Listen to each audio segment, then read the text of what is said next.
So thanks, everyone. Feel free to put in questions and comments as we proceed. My name is Terrence Willett. I'm the Dean of Research Planning and Institutional Effectiveness at Cabrillo College and also the Acting Director of IT. We have applications open for a permanent Director of IT position if you'd like to join. And we also have a position open for a research analyst. And so we have a nice, pleasant working environment here.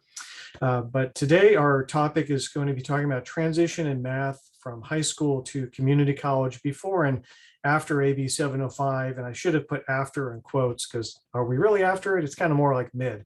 So we'll talk about that as we roll. There is a link here to our prior webinars as well.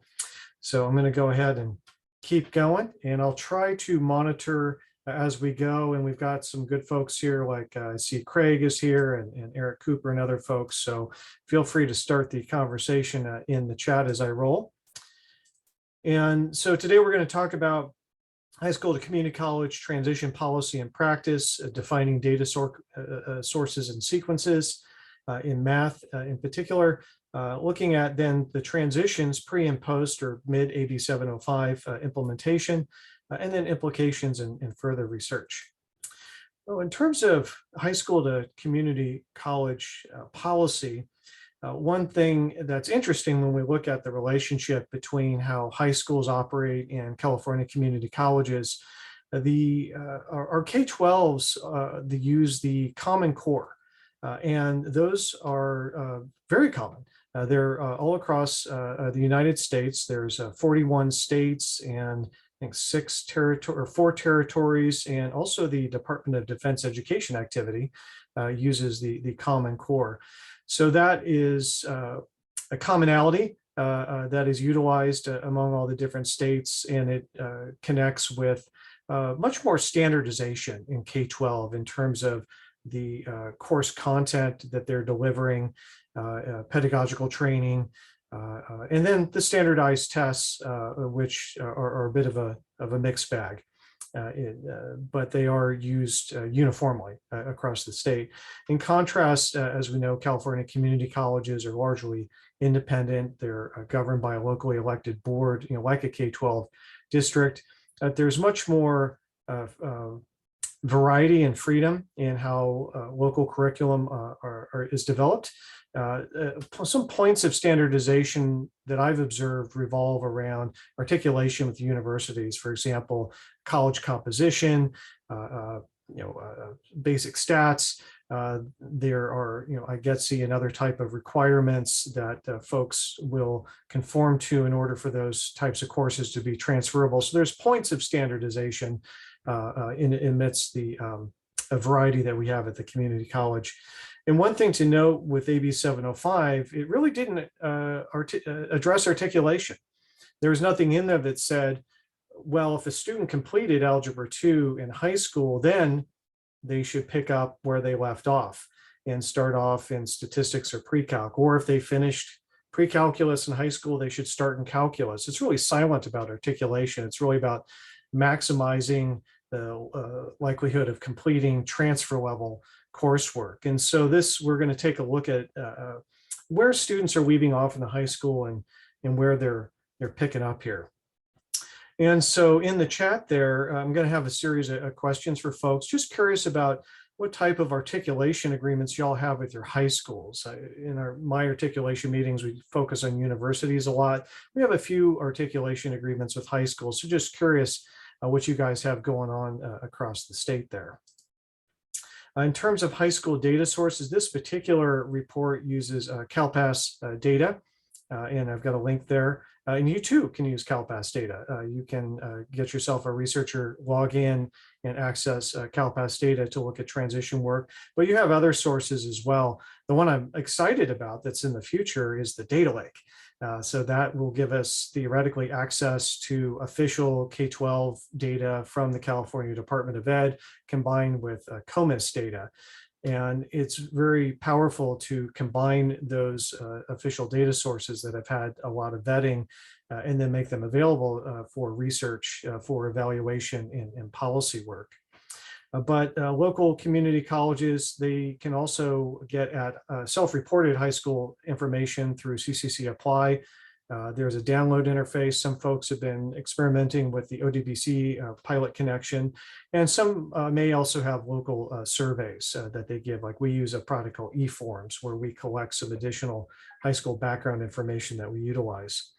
And so another question for everyone.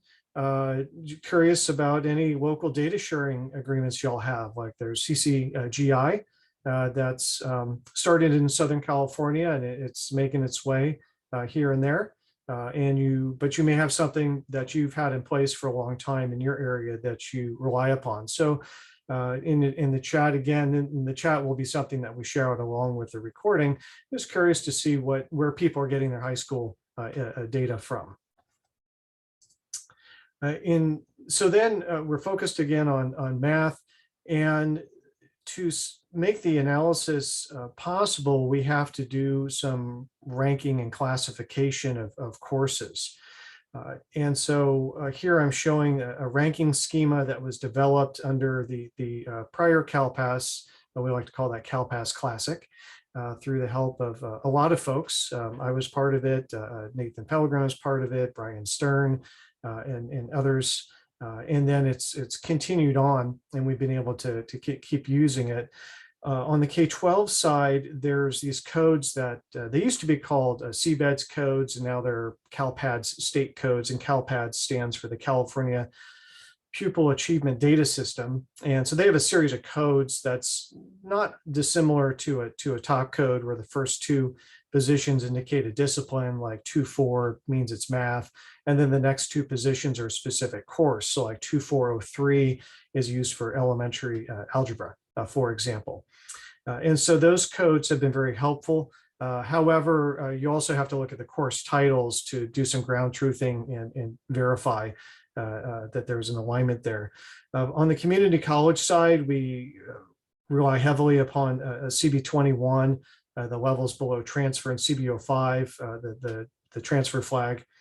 And in addition, for statistics classes, there is a lot of non-math stats like business stats, psych stats, and so on. So our P group partnered up with the Statewide Academic Senate to curate a list of non-math statistics that are in non-17 top codes. And so we've been using that in our analysis as well.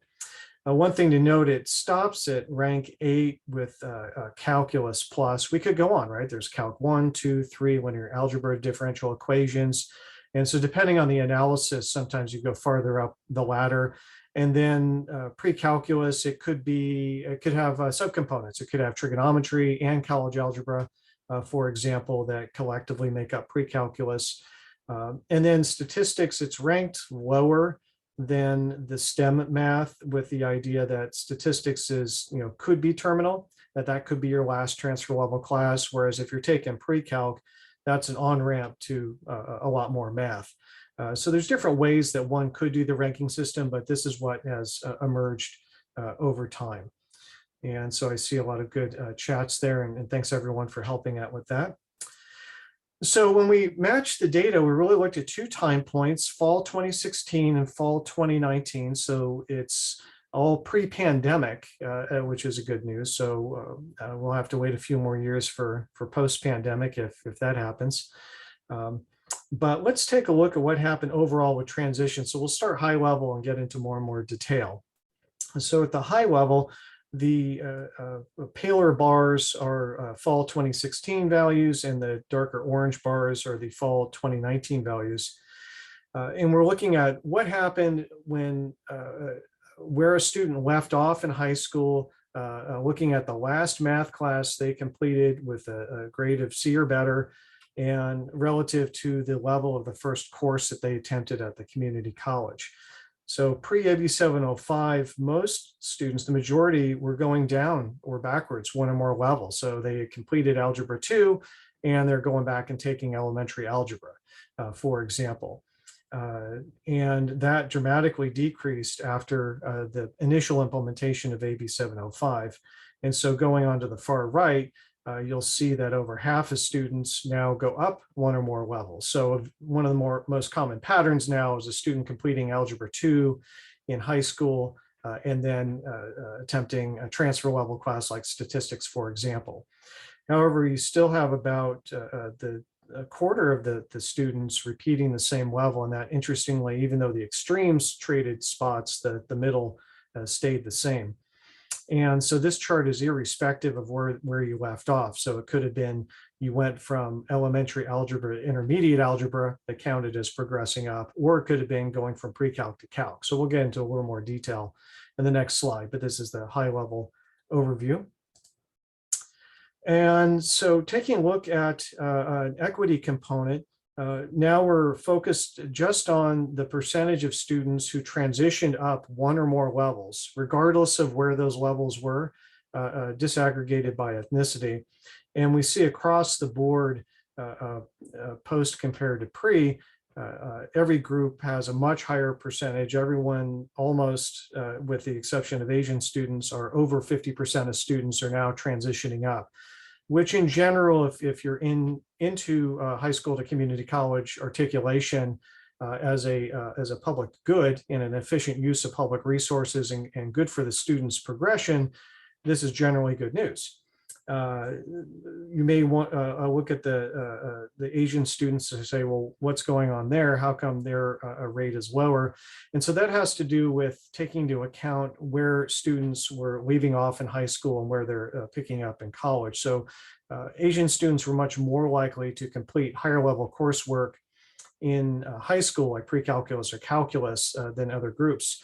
And so the extent to which they could keep progressing upwards seems to have hit a ceiling effect relative to other groups. So if other groups are more likely to stop off at Algebra 1 or 2, and they're going into transfer level, they're all going to be progressing upwards. So this has led to some questions about, well, what happens to the students who are more advanced in high school, and how much are they repeating versus advancing going forward into the community college. This is another equity look, and this is looking specifically at what we've seen a lot in the AB 705 work, and it's a bit of a repeat of that, is what percent of students are transitioning to transfer level coursework at the community college, regardless of where they left off. And again, disaggregating by ethnicity and across the board, really huge gains there. So that's a very similar pattern to what we've seen in other reports. But let's get into a little more detail here. And so first I want to highlight some of the abbreviations that are used that we're going to be seeing in a detailed a matrix that's going to be coming on up here.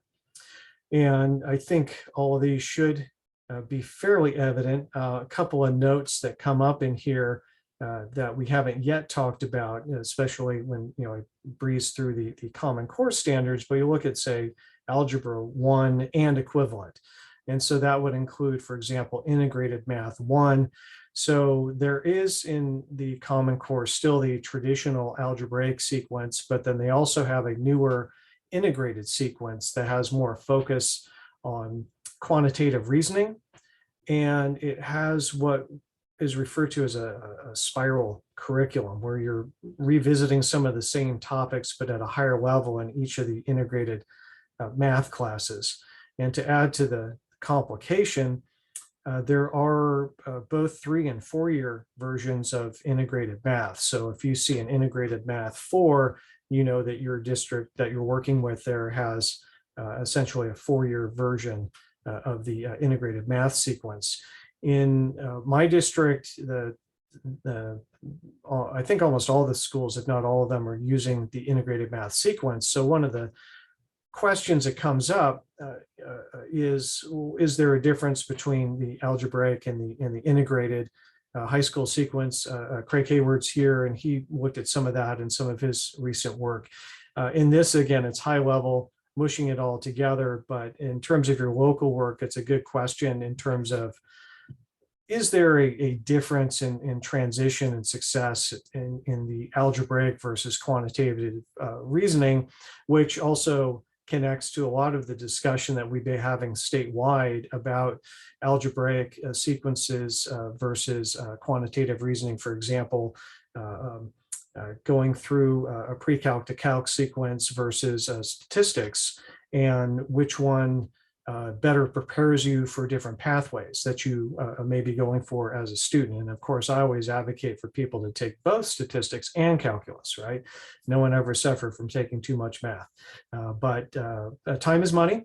Students, they're trying to get in and out of our institutions so they can get a job and feed their family. So not everyone can always take both. And so it becomes important to know what is the best pathway for a student, and having more knowledge about where they came from and how that relates to what they've been taught in terms of, it could be everything from notation that they have in the high school relative to college. And so having that awareness of what's going on in the high school can help us at the community college better serve those students.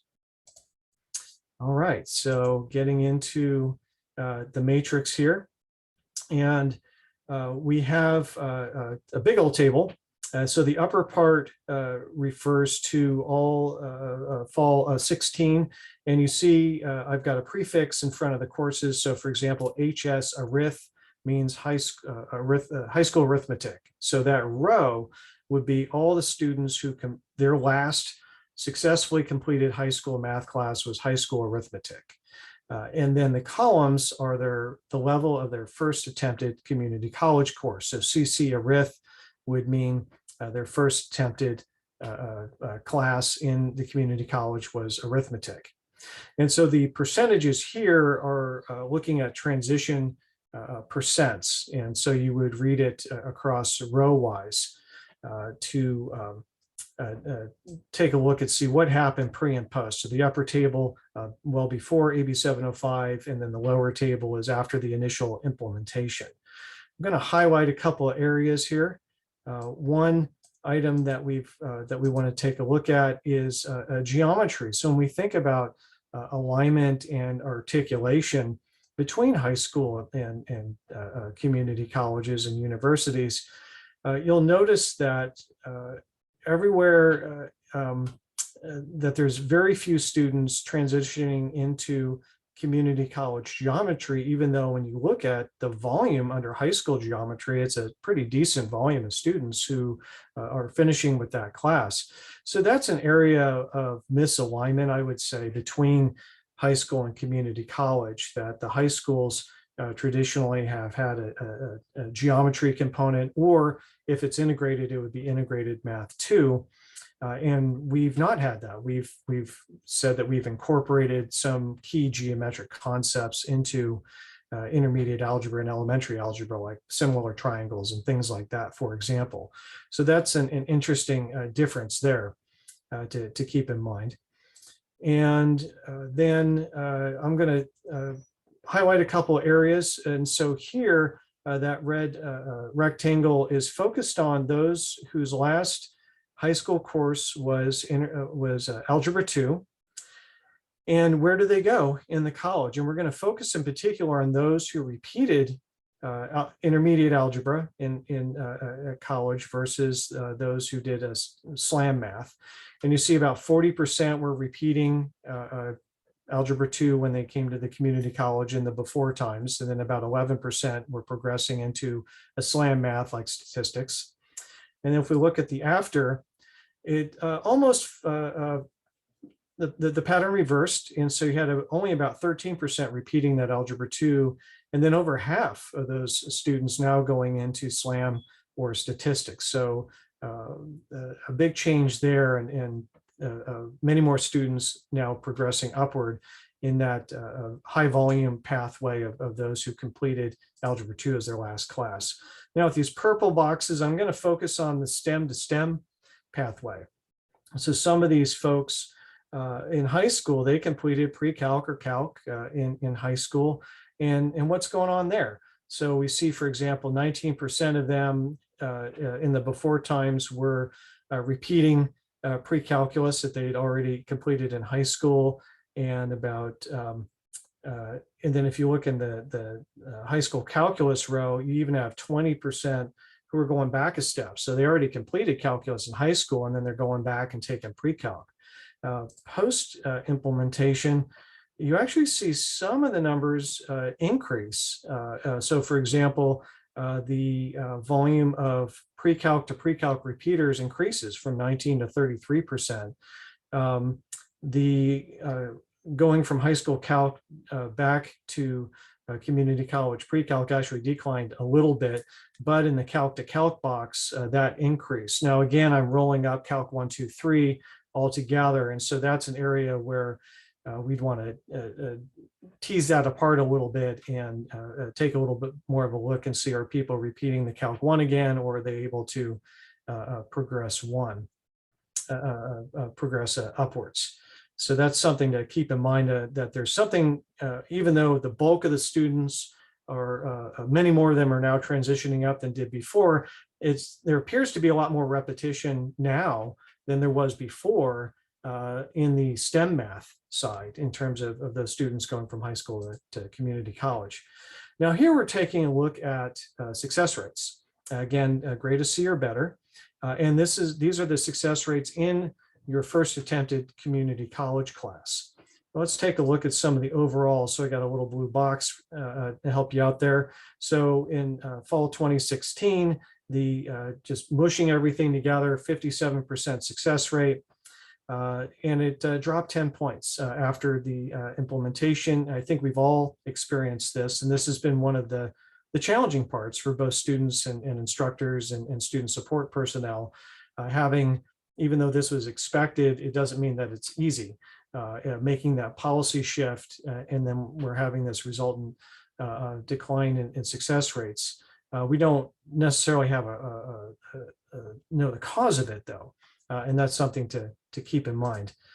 So dropping in a couple of focal areas. So focusing again on that repetition of algebra 2 into intermediate algebra before and after. So these would theoretically be students who had equal preparation. They probably shouldn't be repeating this class. They should be moving forward. And even though they have this equivalent preparation then and now, there is a significant drop in the success rates that we're observing.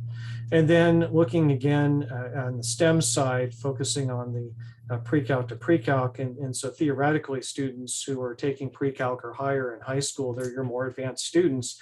And there we see a more modest decline in the success rates.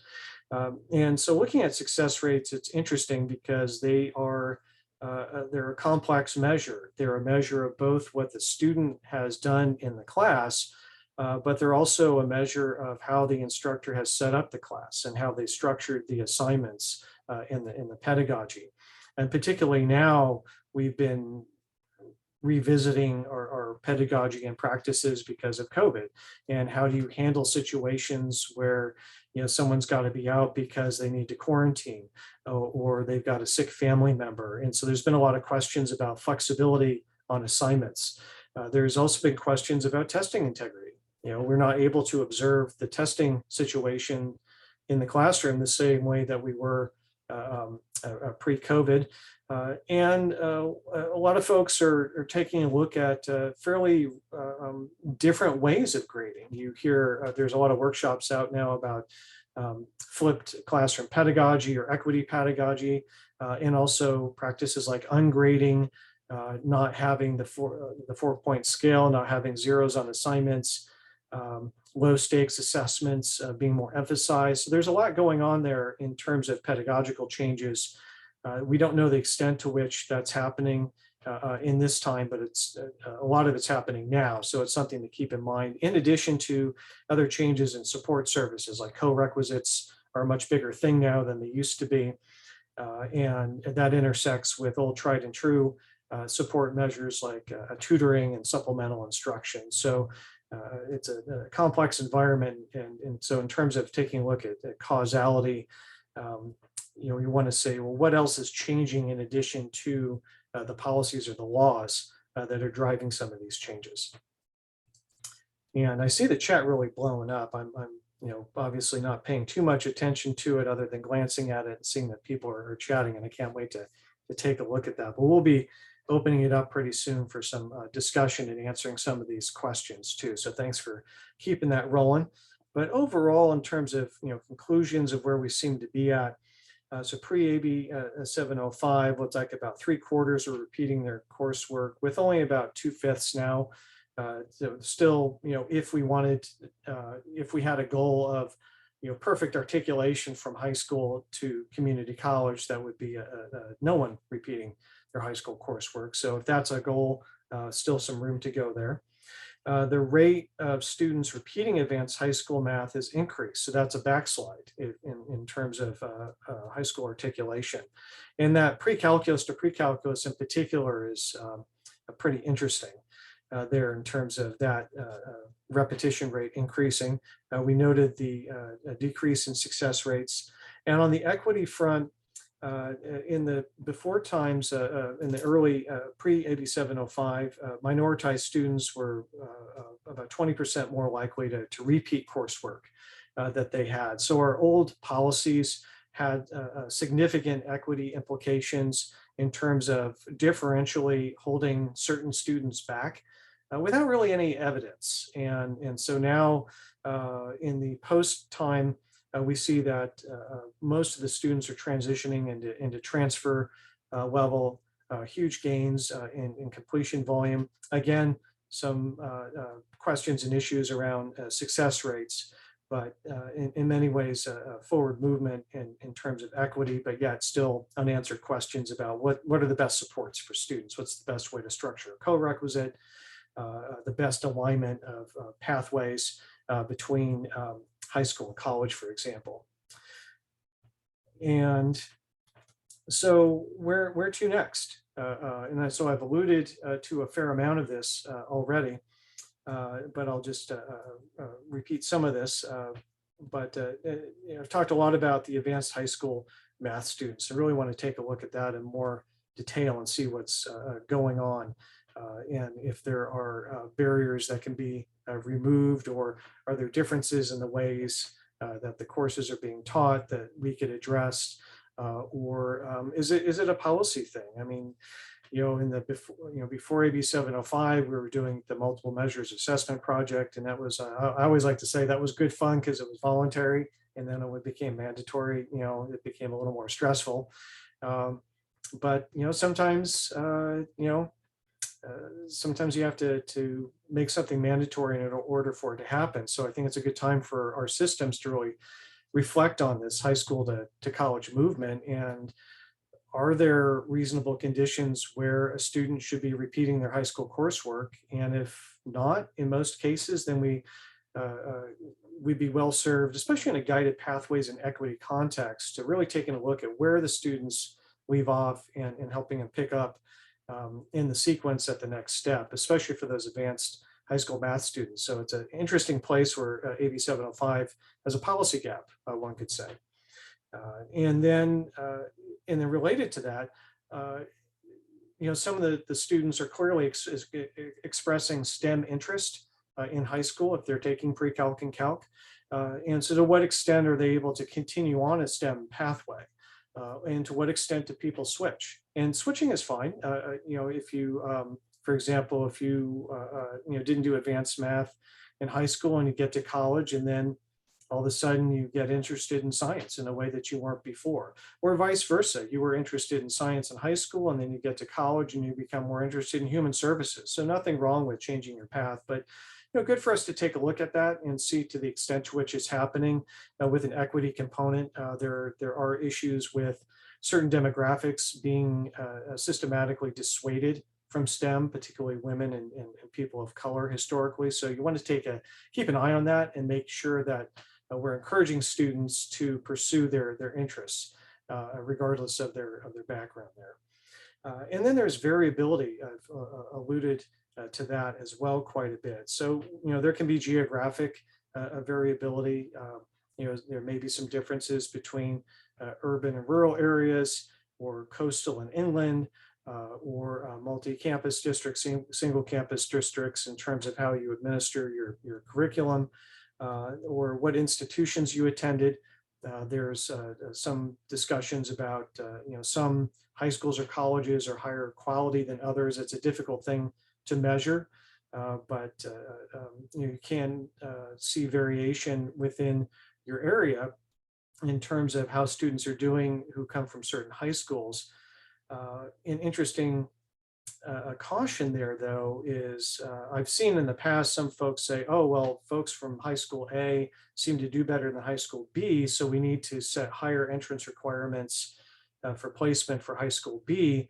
But because high schools are, they're place-based, and we've had so much, redlining and ghettoization in our country, if you compare one high school with another, you're almost invariably talking about predominantly schools of one ethnicity versus another ethnicity. So there's equity components one has to consider. So you don't necessarily want to create differential policies by high school so much as just being aware that there may be some differences in one area may need more support than another. Same thing with community colleges. And you also have differences in services offered. You can't see it. I'm wearing actually, I'll show it. I'm wearing a Math Plus t-shirt here. So this is our local math jam for Cabrillo. And it's a week-long class that helps before the semester, that helps students prepare for the course they're about to take. It could be for stats or pre-calc and so on. And we've got some evidence that that's helpful, but not everyone has that type of a program. Or there may be a variation in how much tutoring services someone's able to offer. And so that's something to keep in mind is how the service variability in terms of what's offered, how robust is it? And then as alluded to, there's grading practices and pedagogy have a lot of influence in grading and success rates, especially by student demographic, and then student learning outcomes.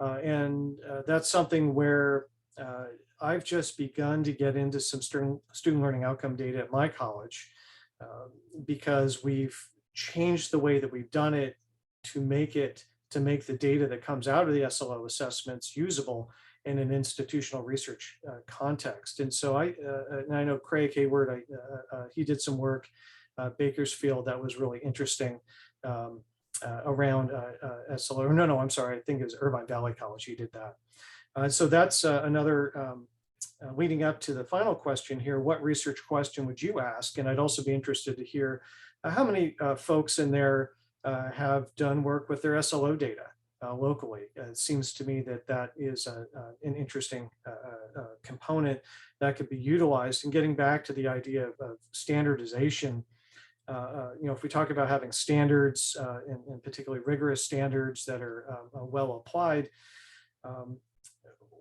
just throwing out a hypothetical, what if for classes like college composition, that is supposed to be a standardized class between community colleges and universities, what if there was a standard assessment component related to a student learning outcome that we all collected in the same way, that then could be brought into evaluation work to help add additional information to AB 705 evaluations or student service evaluations and their impact on learning.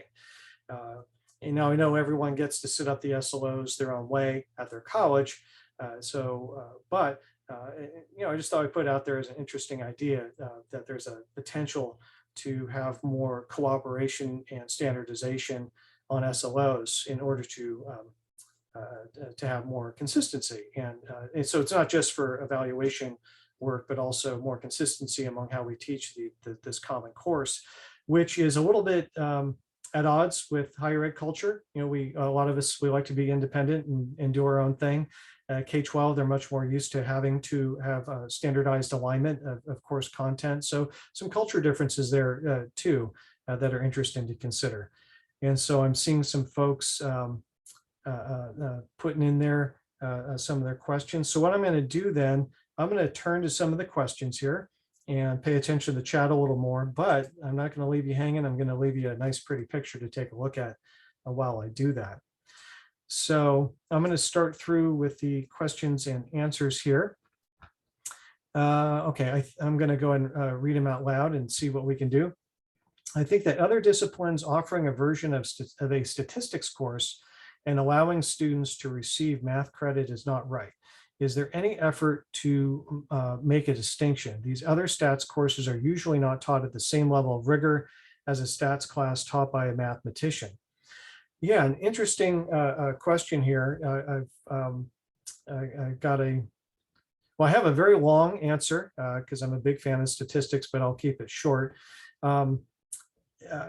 So in general, we've got the, and I'll have the group here check me if I get it wrong, but Math 110, the CSU CID for statistics.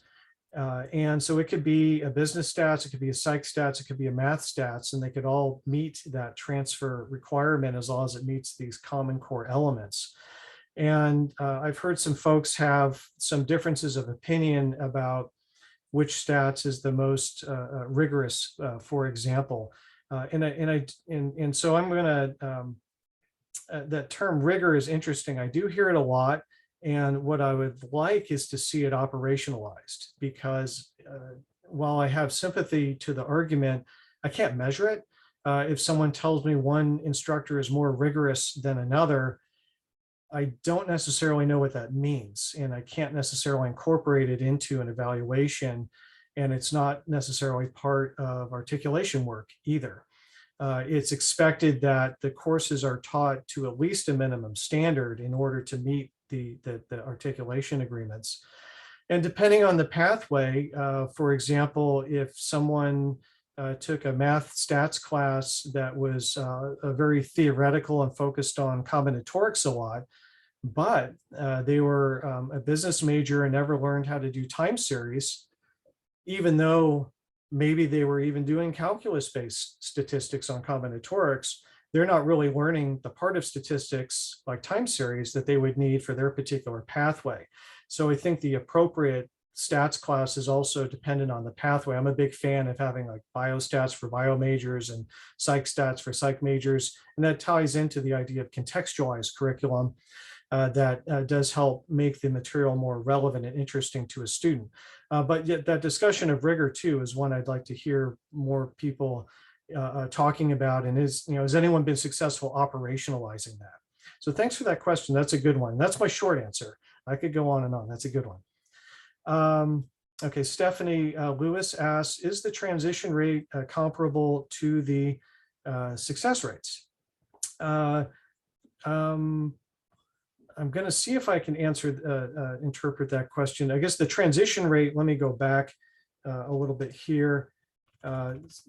So this table is showing the transition rates. It's really just about the volume or the percent of people that went from one course to another. And you see all the numbers are fairly low. And so they're not success rates. Success rates, which are shown in the next table, that's the percent of students who earn a grade of C or better in that particular class. So I'm not sure if I totally answered that. So if I missed the boat on that, go ahead and pop another question in there. Thank you. And then Craig, I'm going to go and go back to the pretty picture for y'all though. Craig, from a question from the chat, does the math progression analysis account for students' educational goals? Not directly, but I would say indirectly, yes. If you interpret someone taking pre-calculus or calculus in high school as an expression of the goal to go into STEM, then yes. But in terms of looking at bringing in their major, I don't have, they don't really declare majors in high school. We could look at what major they had at the community college coming in. I didn't look at that in this analysis, but that's something that could be done in subsequent more detailed analysis. So good question there.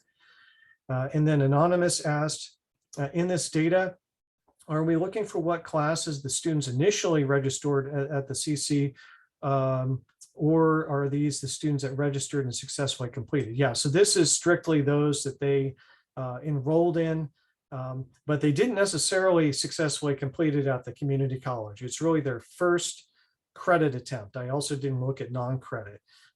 So really focused on their first credit attempt. And then if they were attempting more than one, is pretty rare, but occasionally they'll take two different math classes at the community college, and I favored the higher level one. So if they took stats and pre-calc, for example, would favor the pre-calc. Another anonymous. It seems the mission of offering remediation to community college students is rapidly disappearing.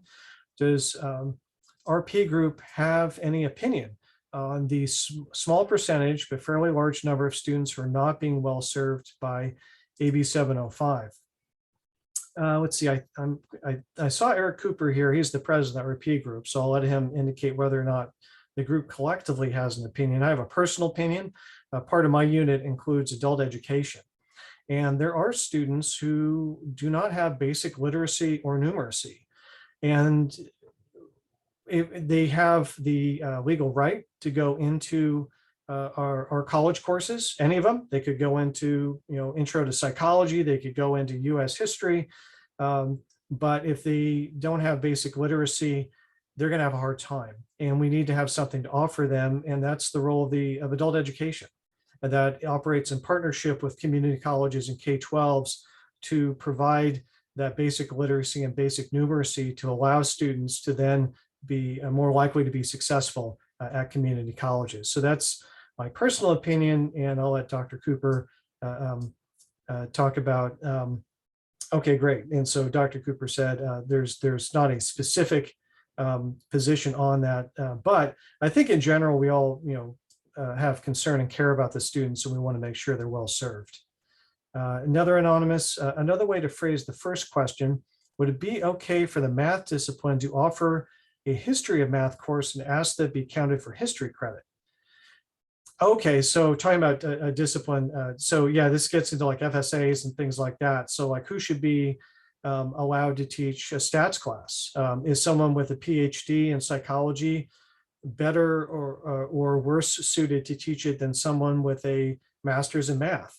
And so there are, some math faculty who never took statistics, and then they are asked to teach statistics. And then there's also people who are social scientists asked to teach statistics, but they may not necessarily have the depth of calculus behind it. And so it's an interesting question there. It is determined locally by your local academic senates in terms of the which disciplines get to teach which courses, and within some parameters provided by the chancellor's office. But yeah, that's a good question in terms of who gets to teach what courses, and then what professional development should different people have. So if you've got someone who's pure math being asked to teach stats, they might need a little bit of help or training or PD to get them up to speed on some of the stats. Not that they wouldn't be able to figure it out, but everyone needs a little help now and then when they're trying something new. Okay, what about another anonymous? What about the students who have done excellent in high school, but later in life, they've done excel in high school, but later in life, they want to go into a STEM field. How does a student navigate the curriculum now? And so that gets into, that makes me think about guided pathways a lot, what was a student doing in high school relative to what they want to do in college? They may not align. They may have thought in high school, man, I want to be a novelist, and I'm going to really focus on literature. And then I got to the community college, and for whatever reason, I really got turned on to engineering, but I didn't do a whole lot of math. And so what am I going to do? That's where,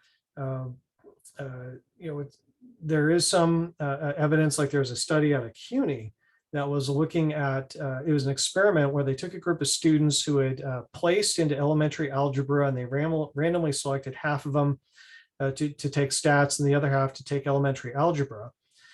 And they tracked them, and it's been 7 years now. And one of the interesting findings is that not only did the students who went into statistics, not only were they more likely to complete transfer level math and to graduate, and actually to get higher income, more likely to be employed and get higher income, but they're also more likely to complete STEM math. And so I think, we tend to think of, if you take stats, it's a dead end and you'll never be able to get into STEM. Not necessarily true. It could be that stats is a gateway to STEM in many ways. It's introducing you into quantitative reasoning that maybe you hadn't done before, and it could be a stepping stone or a bridge into STEM. That's a speculation. I don't have evidence about that directly, but I think it's something for us to think about. And what could the role of statistics be in for folks who are thinking about switching fields from a non-STEM to a STEM? James Ryan asks, one of the main aspects of AB 705 is throughput to passing a transfer level course. Does this data have throughput numbers instead of the focus on the lower completion rates? For this one, I really just focused on the success rates. This is in many ways a repeat of an old CalPAS classic transition matrix that we used to do. I figured there had been so much other work on throughput rates. One of the more recent ones, Craig, I think I saw him put a link to it in the chat about throughput rates from students who stopped at various places in high school. So this particular brief didn't focus on that, but we have other ones that do. Question from the chat. Why don't we see any data from 2020 now? Great question. I didn't have that data set in hand when I was working on this, and the way timing goes, I actually do have the data in hand now, and I suppose I could have done an update, but I haven't yet. And the 2020 data, as we know, will be interesting because it was highly disrupted by COVID, both a high volume of emergency withdrawals relative to the past, influencing success rates depending on how you want to define or redefine them. And I've heard from a number of faculty some real concerns about the integrity of their exams. And I've had one even say, you know what, just don't even look at the grades. They just don't mean anything the way that they used to. Maybe that's true. And so that would be something going forward. I probably want to do a year by year look rather than, in this case, I was able to get away with just a pre-post snapshot. But going forward, I think we'll probably want to look year by year and see how that's progressing. Jose Arroyo asks, what about students with disabilities? So they're in there. We didn't do a separate analysis there in this particular brief. So the disaggregation, you noticed, I only used one demographic element because it was a brief. But to expand it, yes, we could certainly disaggregate by disability, gender, and other statuses.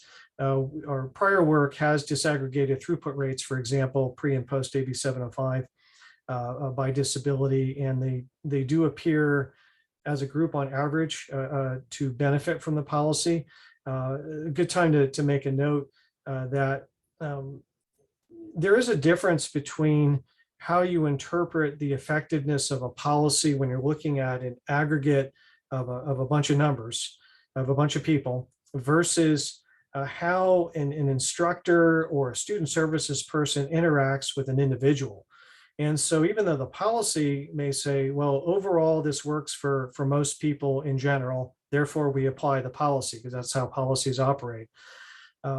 And so a lot of this is premised on students who did well in high school and more likely to do well in college. However, I see in the data students who got a D or F in high school who then come to the college and something happens and they get an A, or vice versa. They were really doing well in high school and then they come to the college and it doesn't work for them and they go from an A to an F.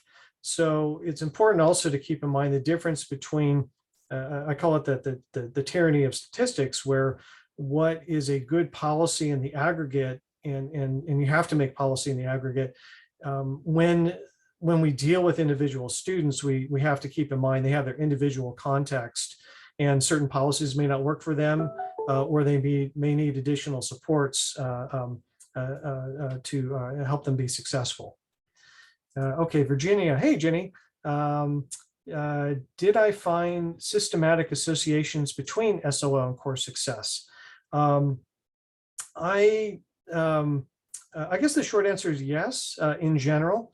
And I think Craig's done a little more work on it. I haven't checked the chat to see if other people have done it. We're also focused a lot on student demographic disaggregation of SLOs to look at equity of SLOs, and there were some gaps that mirrored some of the differences that we see on the grading side. I've teased some of my faculty colleagues about saying, hey, if you just declare grades or SLOs, then we're all good, right? And I get, I get some looks when I say that. But if you embed assessment in there, it's a good question. The extent to which your grading practice mirrors your SLO assessments, then your grade will be more correlated with your SLO in the extent to which you bring in other factors in your grading, like extra credit, retakes, and things like that, that may or may not be related to student learning outcomes assessments, then they may be less associated. A good question there. Okay, anonymous. Will the current draft of AB 1705 make it so that repeating the same course in college is no longer an option? Quote, in placing and enrolling students into business, science, and technology or mathematics pathways, community colleges shall place students into the highest level of mathematics course based on the courses completed in high school, and shall provide the student with concurrent support if the student has not successfully completed Algebra 2 or its equivalent, has a grade point below 2.4, below 2.5. Is this now telling a student what is best for them and not giving them choice? I'm going to say, I'll say maybe. In terms of giving the students a choice, it's an interesting question. Should we allow them to choose to do something that will, on average, slow them down and make it more likely that they'll drop out? Or should we make sure that they do the right thing for themselves? And we see more and more intrusive, coercive, even student support services, for example, like you're required to have an ed plan. Having a plan is a good idea, right? And so you could say, well, people should choose to have a plan or not. But then when you get mounting evidence that, well, those who have a plan are more likely to complete, or those who are able to attend full time are more likely to complete in time, then let's make that happen. And in some cases, it could be a mandate. In other cases, it could be an incentive to do that kind of work. So I don't like telling people what to do, and I prefer, I think, as I alluded to, the multiple measures voluntary days to the AB 705 mandatory days. But sometimes things don't get done if they're mandatory, and some folks, they have a line, students don't do optional. That it's a fine phrase. It's not necessarily accurate or true in all cases, but it's something to consider. The extent to which we should mandate good practices versus letting students make choices that may hurt them. Okay, now I'd like to see the data on that. I don't buy it. Elaborate on what it is that you don't buy, and we'll see if we have data on that. But it's good to be questioning. Let's see, this is about the definition parameters used to measure overall success. Take the number row X and column Y. Does that number show the percent of students from class X in high school enrolled in class Y who passed class Y with C or better first attempt? And so it depends on which table you're talking about. This table is success rate. And so it is talking about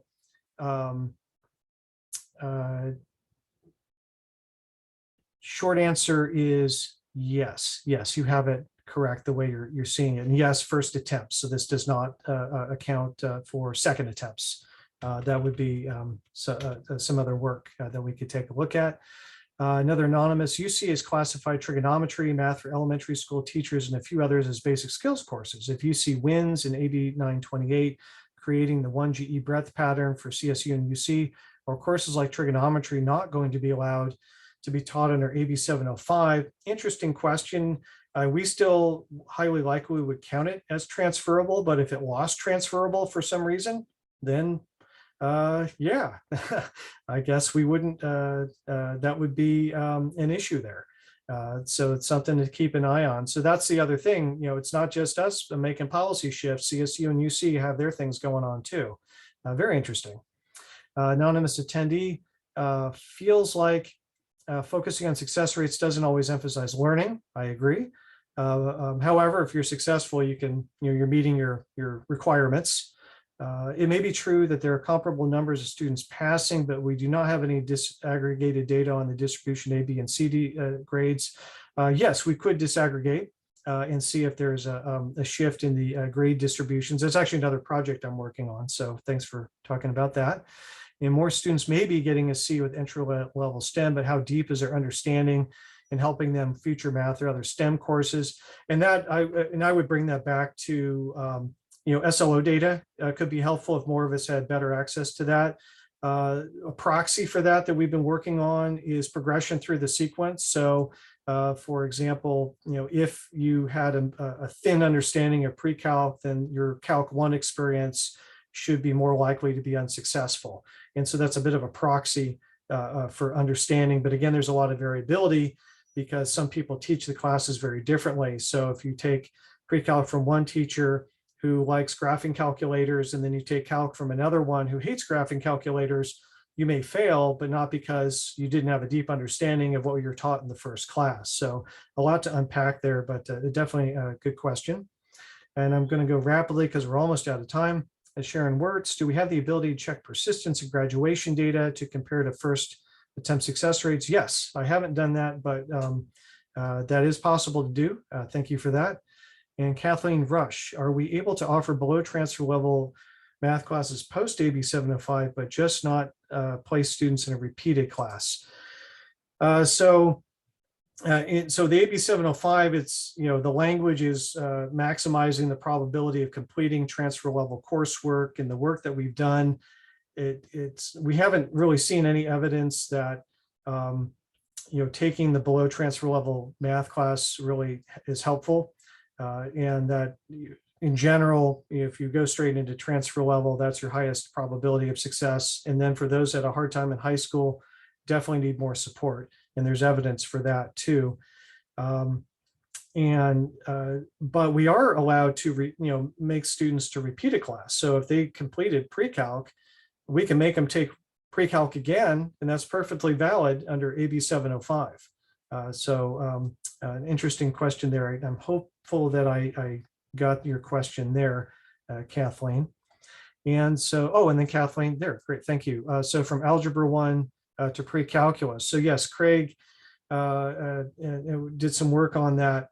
And it sounds like a big leap, right? Algebra 1 to pre-calculus. And I'm right there with you in terms of when we were doing back in 2018 work with Academic Senate, trying to find a group of students for whom the below transfer level coursework was better, resulted in higher completion rates than going straight into transfer level coursework. Pre-calc was that area, but despite my expectation, the data didn't play out that way. The data were that students are more likely to succeed in pre-calc if they go straight into it, especially with support, than being made to take Algebra 2 or intermediate algebra and then pre-calc. So that was not what I expected, but that's what we found. And is Algebra 2 falling through the cracks? It's an interesting position. It still counts for an associate's degree completion. It has a role in certificate pathways. And it's a very interesting area to take a look at. But given that most of the high school students have already taken it, in general, if we have some of those classes around, we really don't need that many sections, and it would be pretty limited to very specific pathways in general. And then, Stephanie Lewis talks about CTE students. So that's a challenge there in terms of being compliant. You think about students who may not need it because of their pathway, but then if they change their pathway once they're here and we haven't given them the opportunity to take transfer level work, then we haven't served them well. So my advice to my local colleagues is, get them into the transfer level coursework, and then that opens up possibilities for them instead of limiting them. And there's opportunities to create many more different types of classes like biostats for CTE pathways and agricultural technology, for example. So a lot of discussion here. This has been great. I know we're at 1 o'clock. We could probably keep going, but I think I'm not supposed to. So I'm going to go ahead and stop sharing my screen and turn it, and not that I don't want to hear what you all want to say. We're going to save the chat and take a look at it. And there's a bunch more classes. And so we may have a little bit of a follow-up on this, maybe a second bite at the apple. And I'm talking a little slowly so people can get in their last questions, because we absolutely want to document this. We want to hear the thoughts. We want to hear the questions. and we want to have all of us have a chance at answering these questions. So thank you everyone for participating. This will be recorded and distributed. And let me hand it back to the Alyssa, I believe, is the moderator. Thank you, Terrence, for another great webinar, and thank you everyone for attending. So as Terrence noted, we'll be posting the link to the recording and as well as the PowerPoint slide deck by the end of this week, and then we'll also post it and share it in our super brief next week. Thank you again, everyone. Have a nice day.